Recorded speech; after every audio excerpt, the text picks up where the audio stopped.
Ross ने अपना हाथ बढ़ाया और धीरे से लियोंग की छाती को छुआ, जैसे उसे छेड़ रही हो। उसने अपने होठों को हल्का सा चाटा और उसे ऐसे देखा जैसे कोई जंगली जानवर अपने शिकार को देखता है। उसने उससे कहा, अपने कपड़े फाड़ दो। रॉस को इस हालत में देखकर लियोन का चेहरा तुरंत लाल हो गया। उसे अच्छी तरह पता था कि वो उसके साथ आगे क्या अजीब काम करना चाहती है, लेकिन वो उसकी बात मानना नहीं चाहता था। वो घबराकर बोला, एक नर्स होकर के आपके लिए फाड़ दो जैसे शब्द इस्तेमाल करना ठीक है? लियोन की बात सुनकर रॉस को बहुत बुरा लगा। उसने उसकी छाती पर हल्का सा थपथपाया और बोली, बकवास बंद करो, जल्दी फाड़ो। लियोन को समझ आ गया कि रॉस अपने अंदर की इच्छा को रोक नहीं पा रही है। मजबूरी में उसने अपनी शर्ट के बटन खोले और उसे खोलकर दिखाया। वो झुंझलाकर बोला, तुम्हारी आवाज किसी भूखे सियार या बाघ जैसी लग रही है। नहीं, उनसे भी ज्यादा खतरनाक। जब उसने अपनी शर्ट खोली तो उसने देखा कि उसकी छाती पर बना ड्रैगन का निशान चमकीली बैंगनी रोशनी से चमक रहा था। वो बार बार चमक रहा था, जैसे उसकी भावनाओं को दिखा रहा हो। रॉस ने जब ये देखा तो वो बहुत खुश हुई। उसने हाथ बढ़ाकर उस ड्रैगन निशान को धीरे से छुआ और पूछा, ये क्या टैटू है मिस्टर लियोन? असल में वो ये सवाल जानकर भी पूछ रही थी। लियोन मुस्कुराकर बोला, मुझे नहीं पता मिस नर्स। क्यों ना आप देख लें कि आपके सीने पर भी ऐसा ही टैटू है या नहीं। असल में रॉस के सीने पर भी ड्रैगन का निशान था जो चमक रहा था, लेकिन वो नहीं चाहती थी कि लियोन ये जाने। उसने अपना हाथ सीने पर रख लिया और चालाक मुस्कान के साथ बोली, ऐसी अशोभनीय बातें मत कहिए, वरना मैं आपको उत्पीड़न के लिए केस कर दूंगी। इसके बाद वो फिर से उसकी छाती को छूते हुए धीरे धीरे हिलने लगी। लियोन उसकी हरकतों से परेशान हो गया और बोला, अभी मेरे ऊपर बैठकर छोटी स्कर्ट में मुझे कपड़े फाड़ने को कौन कह रहा है? अजीब नर्स। रॉस ने उसकी बातों की परवाह नहीं की। वो मुस्कुराकर बोली, हिलो मत, मैं तुम्हारे शरीर की अच्छी तरह जांच करूंगी। तभी अचानक रॉस को कुछ अजीब महसूस हुआ। उसका चेहरा बदल गया। वो तुरंत बिस्तर से उठी और जल्दी जल्दी बाथरूम की ओर भागी। उसने मुंह पर हाथ रखा जैसे उसे उल्टी आने वाली हो। वो सिंक पकड़कर जोर जोर से उल्टी करने लगी, लेकिन कुछ भी बाहर नहीं आया। कई बार कोशिश करने के बाद भी कुछ नहीं निकला। उसे समझ नहीं आ रहा था कि ऐसा क्यों हो रहा है। वो सोचने लगी, मुझे कुछ दिनों से बार बार मतली हो रही है, कहीं ऐसा तो नहीं। कुछ देर बाद जब वो बाथरूम से बाहर आई तो लियोन बिस्तर पर बैठा हुआ था। वो मुस्कुराकर बोला, नर्स, क्या हुआ? क्या डॉक्टर खुद को ठीक नहीं कर सकती? रॉस को उसकी बात पर बहुत गुस्सा आया और उसने उसे घूर कर देखा। तभी लियोन को कुछ याद आया। उसने देखा था कि रॉस हाल ही में ठीक से खाना भी नहीं खा रही थी और अभी उसे उल्टी करते भी देखा। वो थोड़ा हैरान होकर बोला, क्या तुम गर्भवती हो? रॉस ने तुरंत सिर हिलाकर कहा, यह असंभव है, बिल्कुल असंभव। मैं हमेशा सुरक्षा उपाय करती हूं। लियोन ने पूछा, क्या उस उपाय की सफलता 100% है? रॉस ने बताया कि वो एक तरह का शुद्धिकरण जादू है। अगर 24 घंटे के अंदर किया जाए तो ड्रैगन जाति में गर्भधारण नहीं होता। इसकी सफलता दर 99.9% है। लेकिन लियोन ने कहा, फिर भी 0.1% संभावना तो है। रॉस इस बात को मानने को तैयार नहीं थी। लियोन ने आखिर में कहा, अगर तुम्हें इतना भरोसा है तो एक टेस्ट क्यों नहीं कर लेती? नहीं तो ये अजीब लक्षण तुम्हें परेशान करते रहेंगे। रॉस उसकी बात सुनकर थोड़ी झिझक में पड़ गई। लियोन ने रोसीदा की तरफ ईमानदारी से देखते हुए कहा, नतीजा चाहे जो भी हो, मैं तुम्हारे साथ उसका सामना करूंगा। अगर रोसीदा सच में गर्भवती है तो लियोन भी उसके साथ उस जिम्मेदारी को उठाने के लिए तैयार था। वो नहीं चाहता था कि वो अकेले इस स्थिति का सामना करे। लियोन की बात सुनकर रोसीदा ने थोड़ा सिर झुका लिया और धीरे से अपने पेट पर हाथ रखा। हालांकि वो अभी भी इस नतीजे का सामना नहीं करना चाहती थी, लेकिन पिछले कुछ समय से उसके शरीर में जो अजीब बदलाव हो रहे थे, उनसे उसे भी शक होने लगा था। क्योंकि लियोन ने यह सुझाव दे दिया था, इसलिए अब उसके पास ज्यादा सोचने की गुंजाइश नहीं बची थी। थोड़ी देर सोचने के बाद रुसीदा ने जोर से पैर पटका, जैसे उसने कोई फैसला कर लिया हो। वो कमरे के लिविंग रूम की तरफ गई और लियोन से बोली, ठीक है, थोड़ी देर इंतजार करो। वो एक अलमारी के पास गई, दराज खोली और प्रेगनेंसी टेस्ट करने वाला सामान ढूंढने लगी। फिर वो बाथरूम में गई, अपनी नर्स की यूनिफॉर्म बदलकर रोजमर्रा के कपड़े पहने और एक टेस्ट स्टिक से जांच की। 10 मिनट बाद टेस्ट का रिजल्ट आ गया। रुसीदा और लियोन सोफे पर बैठकर टेस्ट स्टिक को देखने लगे। टेस्ट स्टिक पर 2 लाल निशान दिखाई दे रहे थे। इसका मतलब था कि रुसीदा सच में गर्भवती है। ये नतीजा देखकर रुसीदा के हाथ हल्के हल्के कांपने लगे, जैसे उसे विश्वास ही नहीं हो रहा हो। वो कमजोर होकर सोफे पर लेट गई और छत की तरफ देखते हुए धीरे से बोली, मैं गर्भवती हूं। लियोन भी इस नतीजे से हैरान था। वो भी छत की तरफ देखने लगा और सोच में पड़ गया। दोनों ने कभी नहीं सोचा था कि ऐसा सच में हो जाएगा। अचानक रुसीदा चिल्लाई, क्यों? ऐसा क्यों हुआ? वो इस सच्चाई को स्वीकार नहीं करना चाहती थी। उसने अपने बालों को जोर जोर से पकड़कर रगड़ना शुरू कर दिया। वो बहुत परेशान थी और समझ नहीं पा रही थी कि ऐसा क्यों हुआ। लियोन उसे रोक नहीं सका। उसने उसे अपनी भावनाएं निकालने दी। फिर उसने पूछा, तुमने शुद्धिकरण वाला जादू कब इस्तेमाल करना भूल गई? लियोन ने उन सभी बार को याद किया जब वे साथ थे और पूछा कि क्या हर बार उसने वो जादू इस्तेमाल किया था। रुसीदा ने जवाब दिया, जब हम गर्म पानी के झरने में गए थे तब भी मैंने जादू इस्तेमाल किया था। जब तुमने ब्लैक ड्रैगन बोलोलिस बनाया था तब भी मैंने जादू किया था। जब हम पीछे वाले पहाड़ पर गए थे तब भी मैंने अगली सुबह जादू किया था। इसलिए ऐसा होना असंभव लग रहा था। लियोन ने ध्यान से सोचा और अचानक उसे कुछ याद आया। उसने अपने सिर पर हाथ मारते हुए कहा, मुझे याद आया, जिस दिन तुमने ब्लड कर्स इस्तेमाल किया था और 3 दिन तक बेहोश रही थी। उस समय वो बेहोश थी, इसलिए वो समय पर शुद्धिकरण जादू नहीं कर पाई। शायद उसी वजह से ये स्थिति पैदा हुई। ये सुनकर रुसीदा और ज्यादा गुस्सा हो गई। उसने लियोन का कॉलर पकड़ लिया और जोर जोर से हिलाने लगी। वो चिल्लाई, इस सब का असली कारण तुम हो। लियोन भी बोला, लेकिन इसमें तुम्हारी भी गलती है। रुसीदा बोली, अगर तुमने पहले डंगन में मेरे साथ ऐसा नहीं किया होता तो मैं भी तुम पर वो जादू इस्तेमाल नहीं करती। लियोन ने जवाब दिया, अगर मैं ऐसा नहीं करता तो मैं डंगन में मर जाता। आखिरकार दोनों समझ गए कि अब जो हो गया है उसे बदला नहीं जा सकता। रुसीदा घुटनों को पकड़कर सोफे पर चुपचाप बैठ गई। वो बहुत निराश थी। वो धीरे से बोली, ऐसा क्यों हुआ? मैं असफल हो गई। उसकी उदासी देखकर लियोन ने गहरी सांस ली और उसके कंधे पर हाथ रखा। उसने उसे सांत्वना देते हुए कहा, जो हो गया उसे अब बदल नहीं सकते। अब तुम्हें बच्चे की देखभाल पर ध्यान देना चाहिए। फिर उसने ईमानदारी से कहा, पहली बार जब तुम गर्भवती थी तब तुम्हें सब कुछ अकेले सहना पड़ा था, लेकिन इस बार ऐसा नहीं होगा। मैं इस बार तुम्हारे साथ रहूंगा। लियोन ने उसका हाथ पकड़कर गंभीरता से वादा किया, मुझे पहले अनुभव नहीं था, लेकिन आज से मैं सीखूंगा कि बच्चे की देखभाल कैसे करनी है। यह सुनकर रुसीदा भावुक हो गई। उसके चेहरे पर हल्की शर्म से लाली आ गई।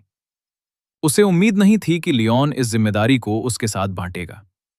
वो थोड़ा नजरें चुराते हुए बोली, ठीक है, मैं तुम्हें गर्भावस्था में ध्यान रखने वाली बातें बताती हूं। उसने गंभीरता से समझाया कि ड्रैगन क्लैन की गर्भावस्था में अक्सर ये लक्षण होते हैं, भूख कम लगना, ज्यादा नींद आना, चिड़चिड़ापन। फिर उसने कहा, अगर मैं तुम पर गुस्सा करूं तो तुम्हें सहना पड़ेगा। लियोन मुस्कुराकर बोला, तुम तो वैसे भी अक्सर मुझ पर गुस्सा करती हो और मैं हर बार सहता हूं। यह सुनकर रुसीदा नाराज हो गई। मुझसे बहस मत करो, गर्भावस्था में मां सबसे पहले होती है। लियोन तुरंत बोला, जी आपकी महारानी। यह सुनकर रुसीदा संतुष्ट हो गई और मुस्कुराई। उस रात सिल्वर ड्रैगन कैसल में फिर से एक शांत रात बीती। उस समय से रॉसवीडा और उसके गर्भ में पल रहे बच्चे की शांति और सुरक्षा के लिए लियोन को बहुत ध्यान से उनकी देखभाल करनी पड़ रही थी। इस समय रॉसवीडा आराम से सोफे पर लेटी हुई थी। उसने लियोन से कहा, मुझे प्यास लगी है। लियोन तुरंत पानी से भरा हुआ एक कप लेकर आया और रॉसवीडा को दे दिया। फिर उसने कहा, मुझे भूख लगी है। लियोन तुरंत फलों और मिठाइयों से भरी प्लेट लेकर उसके पास आ गया। मैं आ गया। कुछ देर बाद रॉसवीडा बोली, मेरे पैर दर्द कर रहे हैं। लियोन सोफे पर बैठ गया और धीरे धीरे उसके पैरों की मालिश करने लगा। रॉसविडा को लियोन की मालिश बहुत पसंद आई। उसे ये देखकर बहुत खुशी हुई कि लियोन पूरी तरह उसकी बात मान रहा है, क्योंकि पहले वो अक्सर उसकी बातों का विरोध करता था या उससे बहस करता था। वो मुस्कुराई और मनी मन बोली, मेरे पेट में पल रहे बच्चे की वजह से ही वो मेरी बात मान रहा है। हालांकि लियोन को रॉसविडा की मांगें थोड़ी परेशान करने वाली लग रही थीं, फिर भी वो उसकी हर बात मान रहा था। रॉसविडा ने हल्का सा सिर झुकाकर अपने पेट की ओर देखा। हालांकि उसका पेट अभी बाहर नहीं निकला था, लेकिन वो महसूस कर सकती थी कि उसके अंदर एक नई जिंदगी धीरे धीरे बढ़ रही है। तभी उसके मन में एक सवाल आया। उसने अपना हाथ बढ़ाकर धीरे धीरे अपने पेट को सहलाया और धीरे से कहा, मुझे नहीं पता ये छोटा बच्चा पैदा होने के बाद किस पर जाएगा। ये सुनकर लियोन ने आत्मविश्वास से अपनी ओर इशारा किया और मुस्कुराते हुए कहा, यह ज्यादा मेरी तरह दिखेगा। लियोन के इस अजीब आत्मविश्वास पर रॉसविडा हैरान रह गई। उसने उसे तिरस्कार भरी नजरों से देखते हुए कहा, अरे ड्रैगन स्लेयर, तुम्हें इतना आत्मविश्वास कहां से मिला?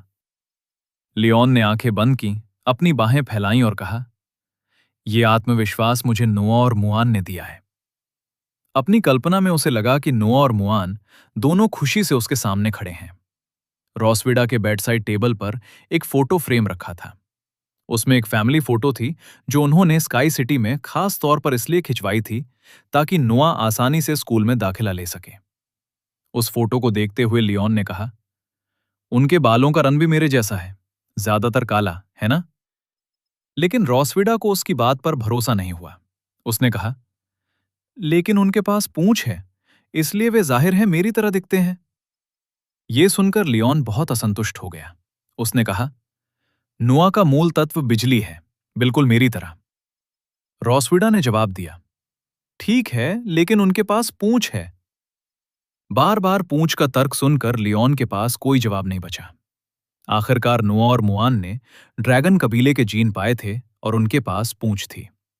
उनके शरीर में इंसानी जीन उतने स्पष्ट नहीं थे, इसलिए लियोन के लिए रॉसविडा को मनाना मुश्किल था।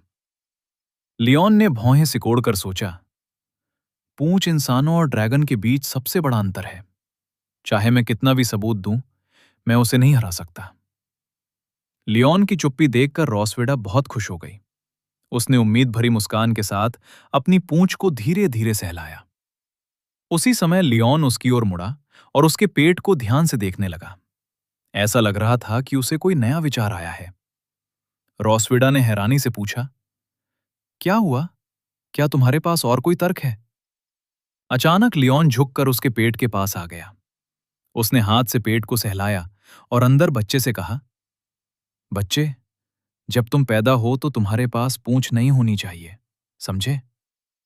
यह सुनकर रॉसविडा बहुत गुस्सा हो गई। वो तुरंत उस पर झपट पड़ी और उसके सिर पर मारने लगी। वो गुस्से में बोली, तुम मेरे पेट में पल रहे बच्चे से क्या कह रहे हो? लियोन भी पीछे नहीं हटा।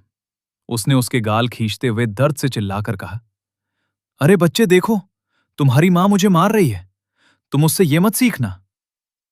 कुछ देर बहस करने के बाद लियोन आखिरकार उसके कमरे से बाहर निकल गया। लेकिन तभी उसे याद आया कि उसे एक और काम करना है। वो तुरंत सिल्वर ड्रैगन कैसल की लाइब्रेरी में गया और वहां से कई किताबें ढूंढने लगा। फिर वो उन्हें अपने कमरे में ले आया।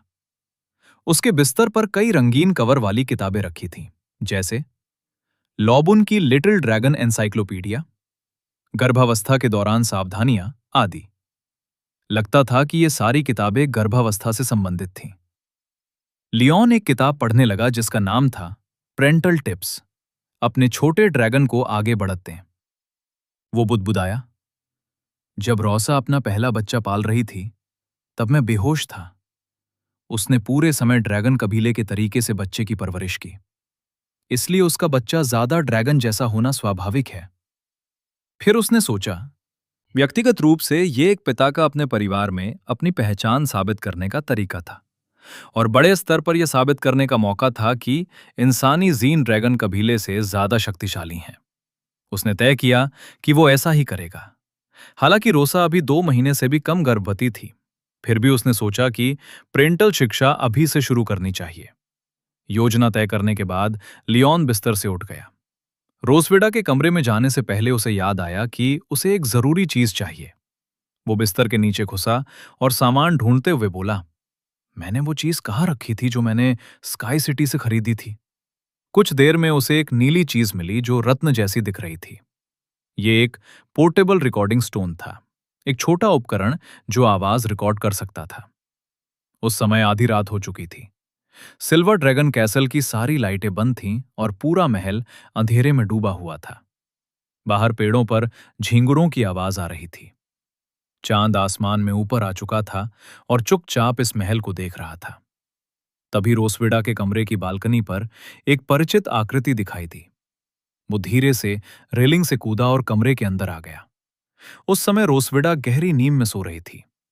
जो व्यक्ति चुपके से उसके कमरे में आया था वो लियोन ही था। रोसविडा को सोता हुआ देखकर लियोन के चेहरे पर एक शरारती मुस्कान आ गई। रोसिडा सच में सो गई है या नहीं, ये जांचने के लिए लियोन थोड़ा झुककर चुपचाप रोसविडा के कान के पास गया। उसने धीरे से फुसफुसाते हुए कहा, अरे रोसिडा, उठो, अभी एक जरूरी बात है। कुछ देर बाद भी रोसविडा आंखें बंद किए सोती रही और कोई प्रतिक्रिया नहीं दी। ऐसा लग रहा था जैसे उसने लियोन की बात सुनी ही नहीं। ये देखकर कि रोसविडा के जागने का कोई संकेत नहीं है, लियोन ने धीरे से सिर हिलाया। बहुत अच्छा।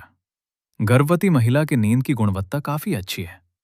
ऐसे में मुझे उसे जगाने की चिंता नहीं करनी पड़ेगी।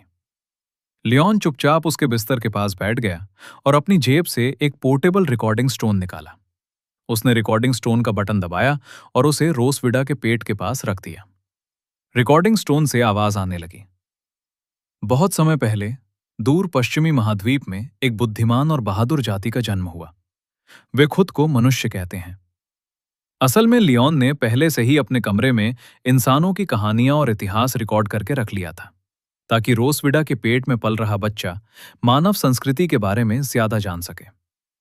रिकॉर्डिंग स्टोन छोटा था और उसकी आवाज भी कम की जा सकती थी, इसलिए उसे चिंता नहीं थी कि सोती हुई रोसा इसे सुन लेगी।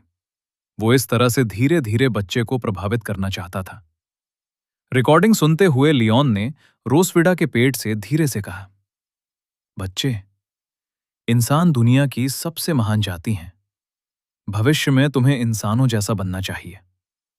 समय धीरे धीरे बीतता गया। कुछ घंटों बाद सिल्वर ड्रैगन कासल के ऊपर का चांद डूब चुका था और सूरज धीरे धीरे आसमान में उग आया था। आसमान के काले बादल छट गए और नीला आसमान चमकने लगा। सूरज की रोशनी रोसिडा के कमरे में आकर पूरे कमरे को रोशन करने लगी। रिकॉर्डिंग स्टोन अभी भी चल रहा था। मनुष्य एक महान जाति है। वे साहसी हैं, मजबूत हैं और कभी हार नहीं मानते। वे हमेशा बेहतर भविष्य के लिए लड़ते हैं। कुछ देर बाद रिकॉर्डिंग खत्म हो गई। पूरी रात रोसविडा गहरी नींद में सोती रही। उसने रिकॉर्डिंग स्टोन की आवाज नहीं सुनी। लियोन उसे शांतिपूर्वक सोते हुए देखकर बहुत संतुष्ट हुआ। उसे उम्मीद नहीं थी कि उसकी योजना इतनी आसानी से सफल हो जाएगी। उसने रिकॉर्डिंग स्टोन वापस उठाया और मन में सोचा, इस रिकॉर्डिंग स्टोन की आवाज बहुत अच्छी है। भविष्य में मैं बच्चे के लिए और भी किताबें रिकॉर्ड कर सकता हूं। लेकिन लियोन अभी कमरे से जाने वाला नहीं था। उसने एक हाथ छाती पर रखा और दूसरा हाथ हिलाते हुए नाटकीय अंदाज में कविता पढ़ना शुरू किया। अब पापा तुम्हारे लिए कविता बनाएंगे। इस कविता का नाम है मानवता की महानता। हालांकि रोसा ने कोई प्रतिक्रिया नहीं दी, लेकिन उसके पेट में पल रहा बच्चा जैसे इसे और नहीं सह पा रहा था। लियोन जोर जोर से कविता पढ़ने लगा। ओ मानवता, तुम कितनी महान हो। पूर्व दिशा में उगता सूरज बहादुर आत्माओं को जगाता है। हर दुष्ट ड्रैगन राजा को मनुष्य पराजित करेंगे। मानवता की महानता शब्दों से परे है। धीरे धीरे सूरज की रोशनी पूरे सिल्वर ड्रैगन कासल पर फैल गई, जैसे उस पर सुनहरी चादर ओढ़ा दी गई हो। पास में पक्षियों की चहचहाहट सुनाई देने लगी। सुबह हो चुकी थी। रोसा भी उठ चुकी थी। उसने अपने कपड़े बदले और नाश्ता करने के लिए रेस्तरां में चली गई। लेकिन उसका चेहरा थोड़ा खराब लग रहा था, जैसे उसे रात में अच्छी नींद नहीं आई हो। वो कांटे से सलाद को कुरेदते हुए सिर पकड़कर बोली, कल रात आखिर हुआ क्या था? ये सुनकर लियोन थोड़ा घबरा गया। वो सोचने लगा, आज सुबह मैं बालकनी से वापस अपने कमरे में चला गया था। क्या उसने मुझे देख तो नहीं लिया? फिर रोसा ने कहा, कल रात मुझे एक बहुत डरावना सपना आया। मैंने सपना देखा कि मैं इंसान बन गई हूं और इंसानों की महानता की प्रशंसा कर रही हूं। यह बहुत भयानक था। यह सुनकर लियोन बिल्कुल चुप हो गया। उसे उम्मीद नहीं थी कि उसकी योजना का ऐसा असर होगा। रोसा ने हाथ जोड़कर प्रार्थना की, हे ड्रैगन देवता, मुझे आशीर्वाद दीजिए। लियोन मन में सोचने लगा, पता नहीं बच्चे पर असर हुआ या नहीं, लेकिन तुम पर जरूर हुआ है। वो मन ही मन खुश हुआ और तय किया कि वो अपनी योजना जारी रखेगा। कुछ देर बाद रोसविडा को याद आया कि आज लियोन को मुयन को जादू सिखाना है। उसने पूछा, आज तुम मुयन को क्या सिखाने वाले हो? लियोन थोड़ा झिझकते हुए बोला, बेसिक फायर मैजिक। रोसविडा नाराज नहीं हुई, बल्कि उसने कहा, ठीक है, तुम उसे आग के तत्व को नियंत्रित करना सिखाओ। ड्रैगन फ्लेम मैं कुछ दिनों बाद सिखाऊंगी। यह सुनकर लियोन ने राहत की सांस ली।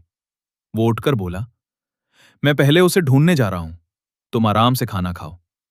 लेकिन रोसा को खाने का मन नहीं था। गर्भवती होने के बाद उसे खाने की इच्छा कम हो गई थी। उसने थोड़ी देर सलाद को देखा और फिर नौकरानी से कहा, मुझे भूख नहीं है, इसे हटा दो। फिर उसने अपने पेट को सहलाते हुए कहा, बच्चे, तुम्हारी वजह से मां को बहुत परेशानी हो रही है, इसलिए थोड़ा कष्ट तुम्हारे पापा को भी देना चाहिए। उधर नीचे बड़े लॉन में लियोन मुयन को फायर मैजिक सिखा रहा था। मुयन ध्यान से उसकी बातें सुन रही थी। फिर उसने अपना हाथ आगे बढ़ाया और जादू किया। कुछ ही सेकंड में उसके हाथ में एक छोटी सी आग की लौ प्रकट हो गई। ये देखकर लियोन खुशी से मुस्कुरा दिया। इस समय सिल्वर ड्रैगन का महल बहुत शांत दिखाई दे रहा था। महल की सारी लाइटें बंद थीं और हर कोई अपने अपने कमरों में आराम कर रहा था। लेकिन इस समय लियोन अभी भी जाग रहा था। वो बिस्तर पर पालथी मारकर शांत बैठा था। उसने अपने हाथ घुटनों पर रखे और आंखें बंद कर ली। वो ध्यान से अपने शरीर की जादुई ऊर्जा को इकट्ठा करके अपने सीने में ला रहा था। उसके शरीर पर बना ड्रैगन मार्क धीरे धीरे नीली जादुई ऊर्जा को सोख रहा था और नीली रोशनी छोड़ रहा था। पहले ही उसे पता चल चुका था कि उसका ड्रैगन मार्क जादुई ऊर्जा को अपने अंदर जमा कर सकता है। इसलिए वो इसी तरीके से धीरे धीरे जादुई ऊर्जा जमा कर रहा था, ताकि बाद में बिजली का जादू इस्तेमाल कर सके। कुछ ही समय में लियोन ने आज की जादुई ऊर्जा इकट्ठा करने की प्रक्रिया पूरी कर ली। उसने आंखें खोली और गहरी सांस ली। वो महसूस कर सकता था कि ड्रैगन मार्क के अंदर जादुई ऊर्जा धीरे धीरे बढ़ रही है। इससे वो बहुत खुश हुआ। उसने अपना हाथ उठाया, मुट्ठी भींची और धीरे से कहा, बहुत अच्छा। ड्रैगन मार्क में जादुई ऊर्जा धीरे धीरे जमा हो रही है। अगर मैं ऐसे ही जारी रखूं तो मैं जल्द ही बिजली का जादू इस्तेमाल कर पाऊंगा। पहले उसने नोआ से वादा किया था कि वो सर्दियों की छुट्टियों में उसे थंडर मैजिक सिखाएगा। इसलिए उस समय अपनी शक्ति दिखाने के लिए उसे अभी और जादुई ऊर्जा जमा करनी होगी। लियोन ने सिर घुमाकर बिस्तर के पास रखी अलार्म घड़ी की तरफ देखा। घड़ी में समय रात के 2:25 दिख रहा था। वो धीरे से बोला, ओह, सुबह के 2:25 हो चुके हैं। अब 2 बच्चों वाली योजना लागू करने का समय है। लियोन ने खिड़की खोली और उस पर चढ़कर रोसविडा के कमरे की बालकनी तक पहुंच गया। कल उसने रोसविडा के पेट के पास एक पोर्टेबल रिकॉर्डिंग स्टोन रखा था, जिसमें इंसानों से जुड़ी कहानियां चल रही थीं। रोसविडा ना तो जागी और ना ही परेशान हुई, बल्कि वो उन कहानियों से प्रभावित भी हुई। लियोन का मानना था कि अगर वो रोज उसे इंसानों की कहानियां सुनाएगा तो उसके पेट में पल रहा बच्चा इंसानों जैसा दिखेगा। लेकिन क्या लियोन अपनी योजना को सामान्य तरीके से पूरा कर पाएगा? कुछ मिनट पहले तक रोसविडा अपने बिस्तर पर लेटी हुई थी, लेकिन शांत कमरे में कंबल की हल्की आवाज गूंज रही थी। लग रहा था कि वो सो नहीं पा रही थी। वो बार बार करवट बदल रही थी।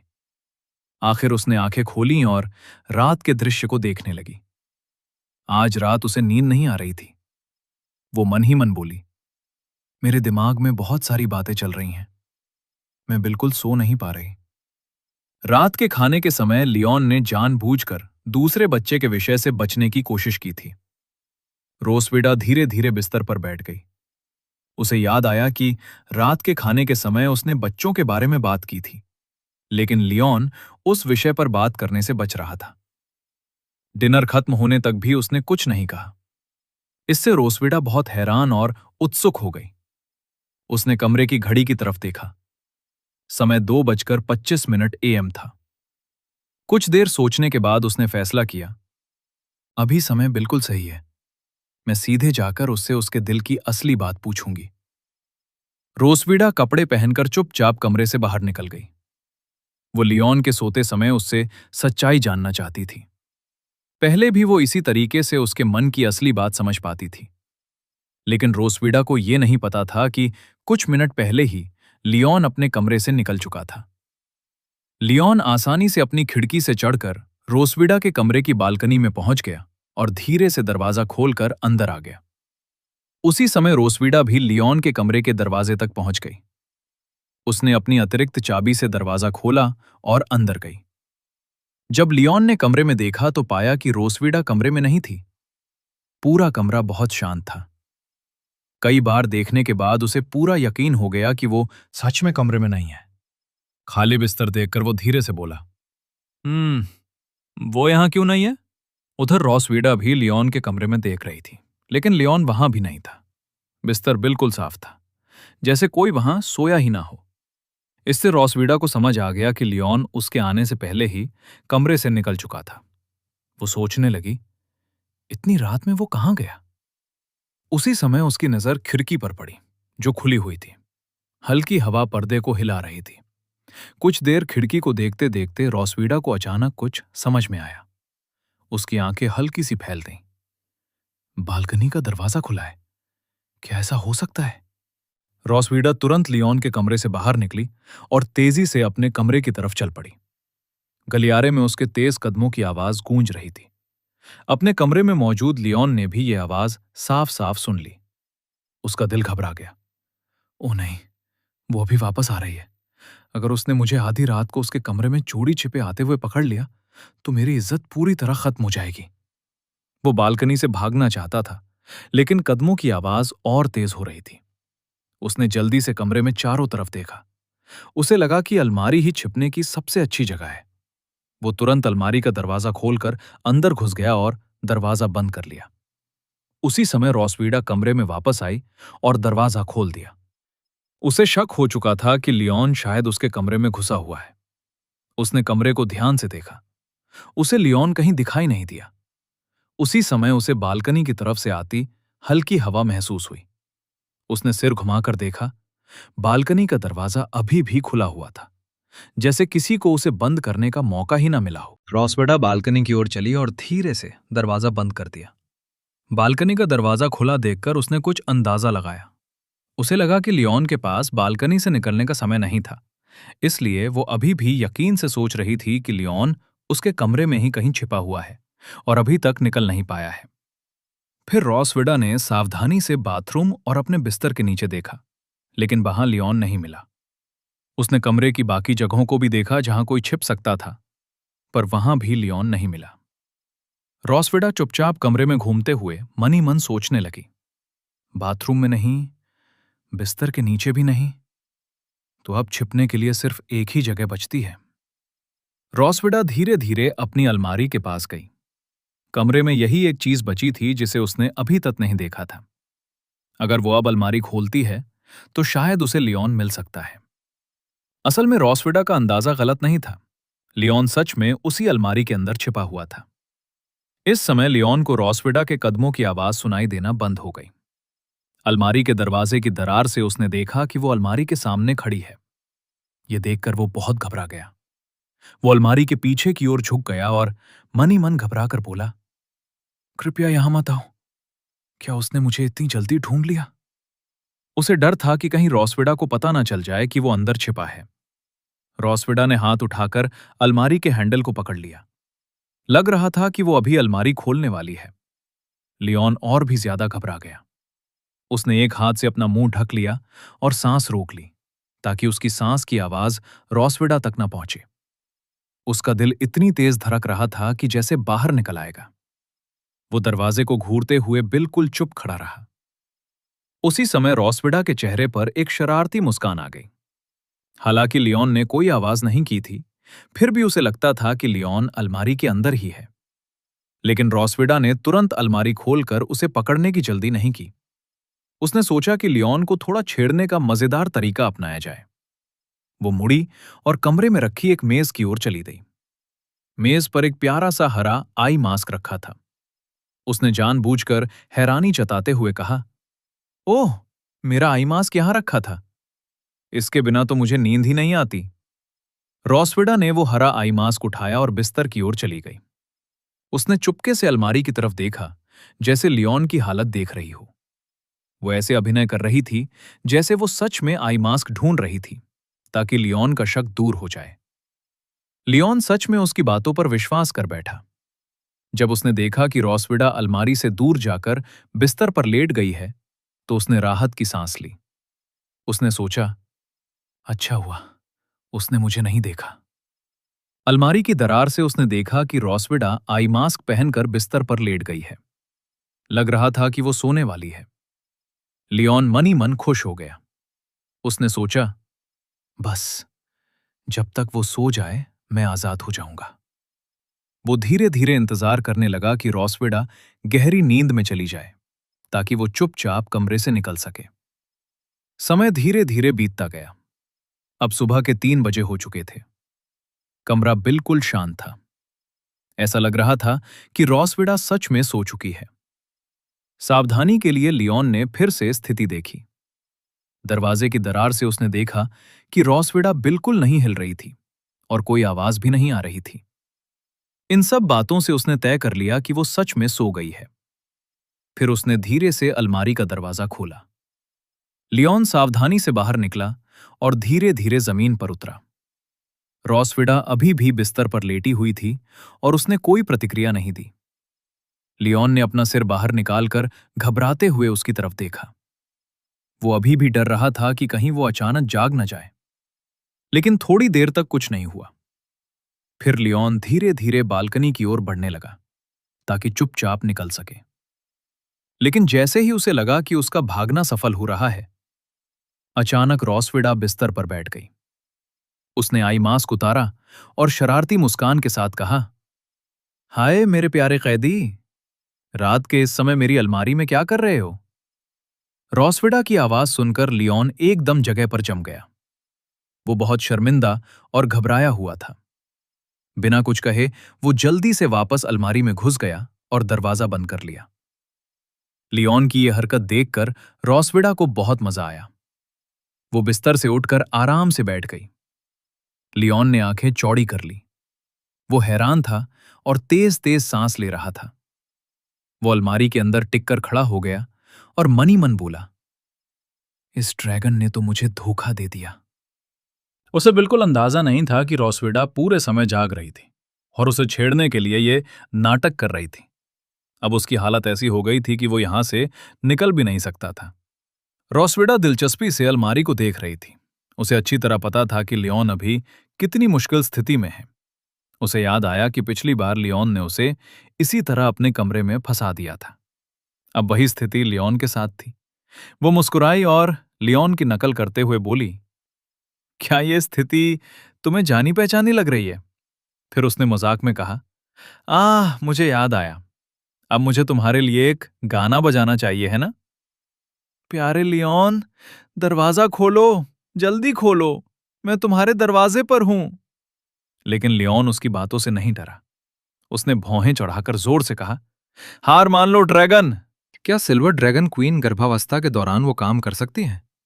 लियोन सूख कर खत्म नहीं होना चाहता था, इसलिए उसने तय किया कि वो किसी भी हालत में अलमारी से बाहर नहीं आएगा। रोसविडा बोली, तुम कोई बेवकूफी नहीं कर सकते। वो कामुक मां ड्रैगन इस बात से इनकार नहीं करती। मैं तुम्हारे साथ कुछ नहीं करूंगी, बस थोड़ी बात करेंगे। लियोन बोला, मुझे विश्वास नहीं है कि तुम्हें सिर्फ बात करनी है। रोसविडा मुस्कुराई और बोली, चिंता मत करो मेरे प्रिय लियोन। अब लियोन के पास अलमारी में छिपे रहने का कोई कारण नहीं था। वो बाहर आ गया।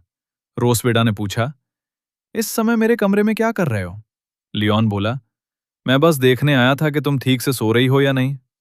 रोसविडा ने नाक सिकोड़ते हुए कहा, तुम बहुत अजीब और बकवास हो। फिर वो हमेशा की तरह जबरदस्ती वाले अंदाज में लियोन के ऊपर बैठ गई। सच बताओ, नहीं तो मुझे रूखा होना पड़ेगा। इस समय लियोन घबराया नहीं था। आखिर उनका एक नियम था कि गर्भावस्था के दौरान वे संबंध नहीं बनाएंगे। लेकिन तभी मां ड्रैगन के चेहरे पर मुस्कान आ गई। उसने कहा, जरूरी नहीं कि ये वही तरीका हो। अगर तुम मुझे अपना हिस्सा दे दो तो कोई भी तरीका चल सकता है। इसके बाद लियोन के हाथ बांध दिए गए और उसका ऊपरी शरीर रोसविडा के सामने लटका दिया गया, जैसे भुना हुआ बतख। उसका निचला शरीर भी मां ड्रैगन ने कसकर पकड़ रखा था। फिर उसकी ताकतवर पूंछ धीरे धीरे उसके कपड़ों के अंदर चली गई। लियोन चिल्लाया, अरे रुक जाओ, ये तो चीटिंग है। मां ड्रैगन समझ गई कि वो अभी भी जिद कर रहा है। वो बोली, तुम्हें तो हमेशा पसंद था जब मेरी पूंछ तुम्हें लपेटती थी। अब क्यों विरोध कर रहे हो? लियोन बोला, सिर्फ एक पूंछ मेरे इरादे को नहीं तोड़ सकती। लेकिन सच ये था कि वो बहुत मुश्किल में था। रोसविडा का आकर्षक अंदाज और उसकी पूंछ का धीरे धीरे कसना उसकी इच्छा को और बढ़ा रहा था। लियोन को डर था कि अगर उसकी इच्छा जाग गई तो उसके ड्रैगन मार्क में जमा शक्ति बाहर निकल सकती है और उसकी सारी मेहनत बेकार हो जाएगी। फिर रोसविडा ने उसके कान में हल्की सांस छोड़ी और उसी पल लियोन का सारा संयम टूट गया। एक तेज लहर उसके शरीर में दौड़ी और उसके बाद उसे कमजोरी महसूस हुई। लियोन का दिमाग पूरी तरह बंद हो गया।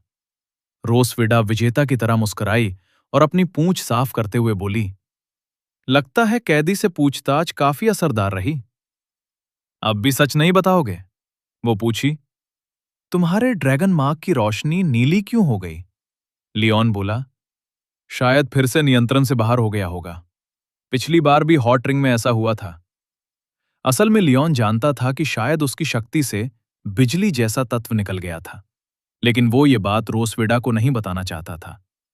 थोड़ी देर बाद उसने कहा, अब सुबह होने वाली है। गर्भवती महिलाओं को आराम करना चाहिए। लेकिन मां ड्रैगन शांत नहीं हुई।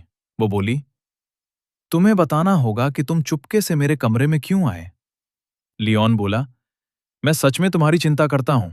अभी तुम हमारे परिवार में सबसे महत्वपूर्ण हो, इसलिए हमारी दुश्मनी अभी के लिए भूल सकते हैं। आज रात चुपके से आना मेरी गलती थी। तुम चाहो तो मुझे सजा दे सकती हो। मां ड्रैगन समझ नहीं पाई कि वो सच बोल रहा है या झूठ। वो बोली, ठीक है, तुम्हें सजा देने के मौके मुझे आगे भी मिलेंगे। फिर उसने नियम बना दिया, आज से शाम 7 बजे के बाद बिना अनुमति मेरे कमरे में मत आना। इसके परिणाम तुम्हें अच्छी तरह पता है।